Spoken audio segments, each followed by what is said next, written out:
What is going on? It is Saturday, March 12th, 2022, and I am super excited, as usual. I'm excited to be awake this morning, and I'm excited to uh, get to where I've been aiming for a while, at least in the intermediate.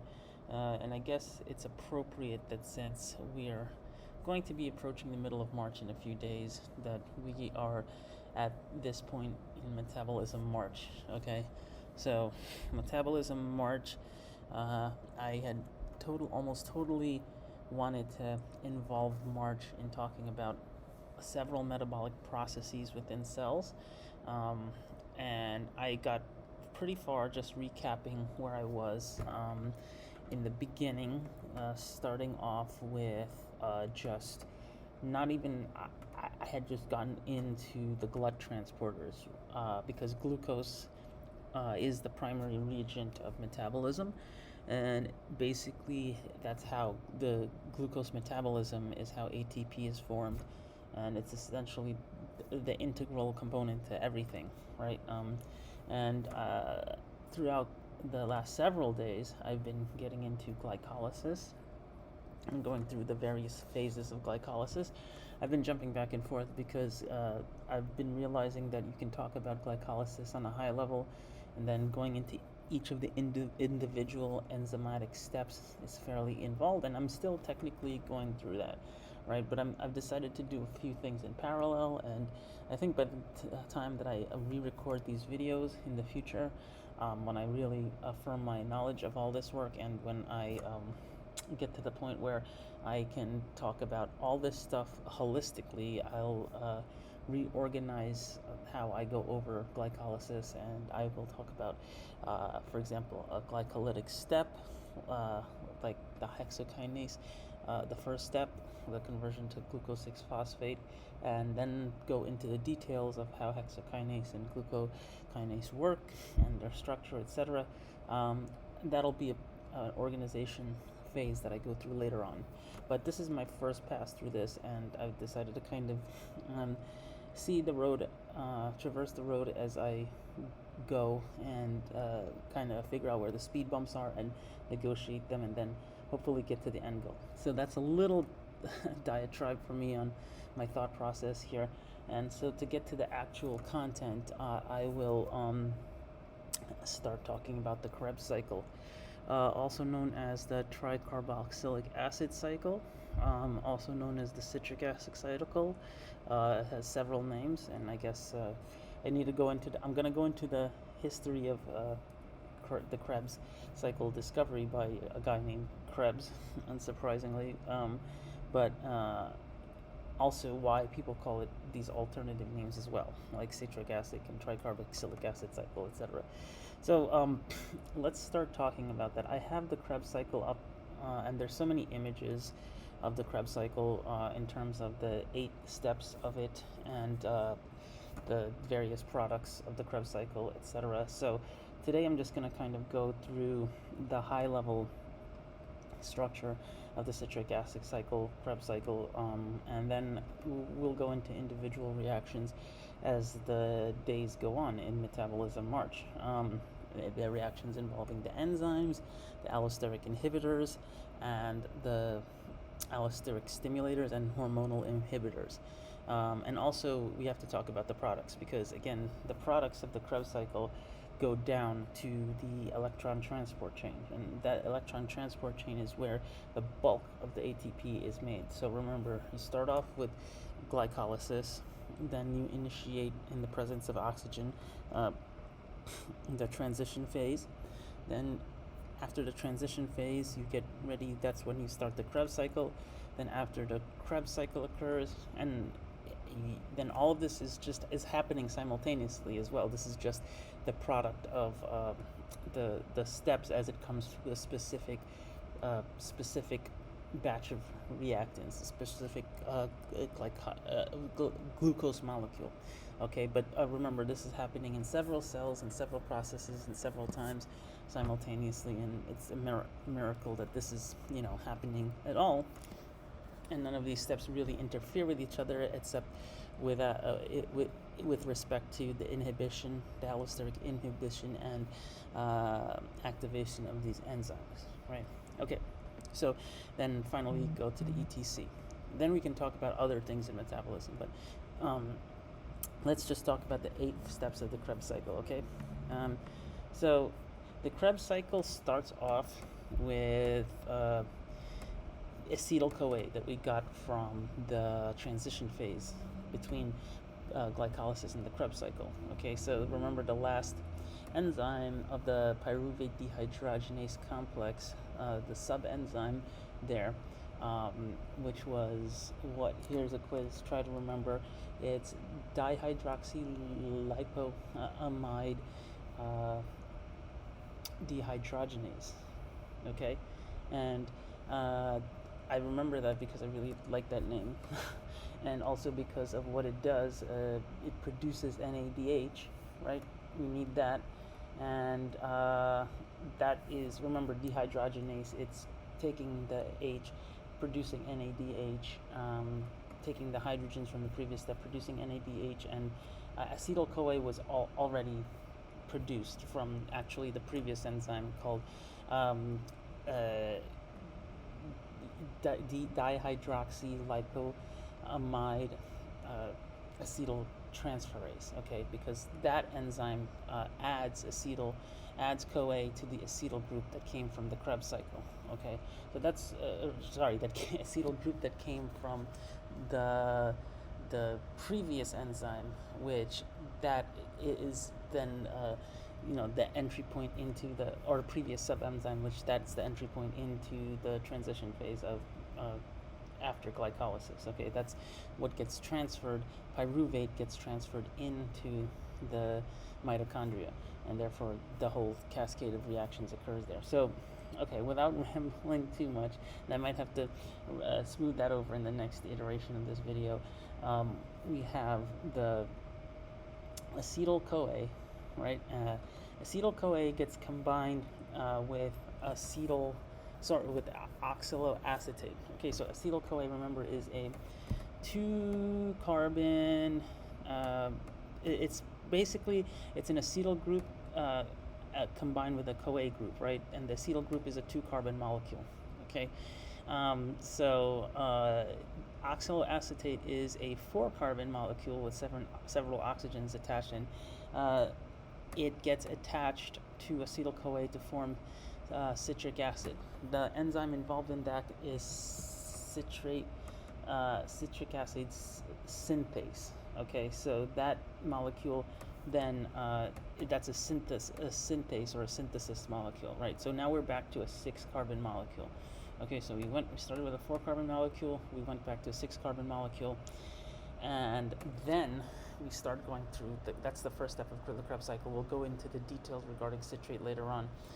Then we go into the next molecule, which is isocitrate. So we essentially have we have citrate, which was a 6-carbon molecule, and then we have isocitrate, another 6-carbon molecule, which has this hydroxyl group replaced.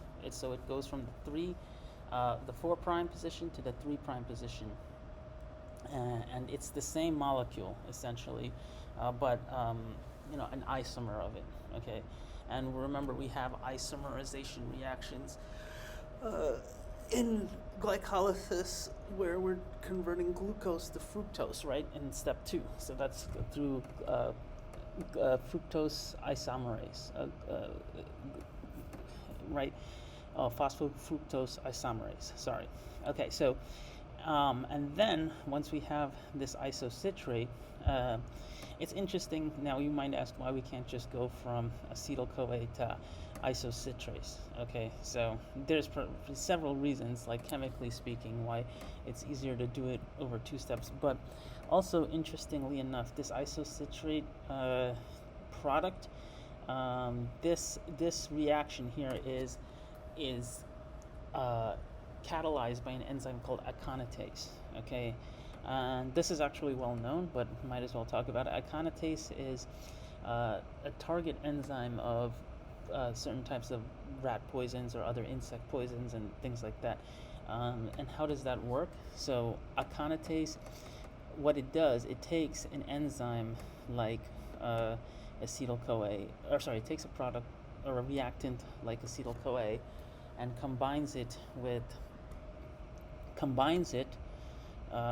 citrase, and the presence of the presence of the acetyl CoA substitute, which has fluorine in it, inhibits aconitase from forming isocitrate, and so thus the isomerization reaction cannot occur. Okay, and that means you die because you can't produce any more energy. You or whoever does the pest that ingests it, that also uses the Krebs cycle. So pretty much it's interesting because you might want to understand the inhibition, how the inhibition works for isocitrate through the fluorinated acetyl substitute, and we can learn that at another time. But just to know that this particular is a target for killing this system. Okay, so then what's the next thing? Okay, and that's a catastrophic inhibition, by the way. The next step is the formation of alpha-ketoglutarate. Okay, so I'm going to go into alpha-ketoglutarate quite a bit later on because people talk a lot about alpha-ketoglutarate as it is involved in life extension / health extension sciences. It's considered to be one of the molecules that's super important for that, for longevity, right? And people actually sell alpha-ketoglutarate supplements. Knowing that it's part of the Krebs cycle, I'm always skeptical when I think about controlling the Krebs cycle through overloading products into your body of intermediates of the Krebs cycle, and the product is something that's sold by like some supplement company or something like that. I have to look into that more, but something feels fishy about that. This Krebs cycle, just as the glycolysis pathway, is regulated severely by intermediates in the presence of energy and ATP, and this regulation, and calcium even, because calcium comes from the muscles, and the presence of calcium says that we need more ATP so we can go through muscle contraction. And remember, insulin is involved in glycolysis regulation, hormonal glycolysis regulation, as well as glucagon. Okay, so if this is not this is by far from a simple system, and far too simple to just say a single molecule is responsible for the subsummation of a single molecule is going to help you control this cycle such that it reverses your aging process and increases metabolism, or who knows what it does. Anyway, but I may change my thoughts on that when I look into more alpha-ketoglutarate supplementation later on. But for now, just to know that the formation of alpha-ketoglutarate from isocitrase is catalyzed by a enzyme called isocitrate dehydrogenase, and it's a dehydrogenation reaction because at the end of the day what happens is a decarboxylation of isocitrate occurs, where this carbon dioxide molecule leaves isocitrate, and NAD plus comes by and is given the hydrogen that is stripped off to let this carbon dioxide go, right? And that's again a product of respiration, right? Carbon dioxide in the blood. So NADH, which is needed for electron transport chain, is produced, plus H plus, and alpha-ketoglutarate is present, and then finally another dehydrogenation reaction occurs via an enzyme called alpha-ketoglutarate dehydrogenase, right? Another dehydrogenase, and another carbon dioxide molecule is released, and another NADH plus H plus is created, and the final product is succinyl CoA, which is essentially that's where I want to kind of stop with the Krebs cycle for now, because the next steps, these steps up to here, are I think the simplest parts to understand, because two of them involve the same reaction. One of them involves an isomerization reaction, which we understand already, and the other involves a synthesis of an acetyl group to oxaloacetate group. Okay, so just before I go into the next four steps, which I think are more involved, and because they have differences in their regularity compared to the rest of the reaction, I'm gonna go over these at another point. But I wanted to kind of talk more about the intermediates, like oxaloacetate and citrate. Just one reminder how oxaloacetate works and why this is a cycle is because oxaloacetate is present, and we want to also talk about where it comes from initially, etc. But oxaloacetate is present, and it essentially its various combinations and recombinations with CoA and stripping of CoA again, and reconversion back will lead again to the presence of oxaloacetate. So oxaloacetate's presence also controls several of these intermediate reactions here in the Krebs cycle. So we have allosteric regulation via oxaloacetate, citrate, isocitrate, etc. So there's many regulatory pathways here.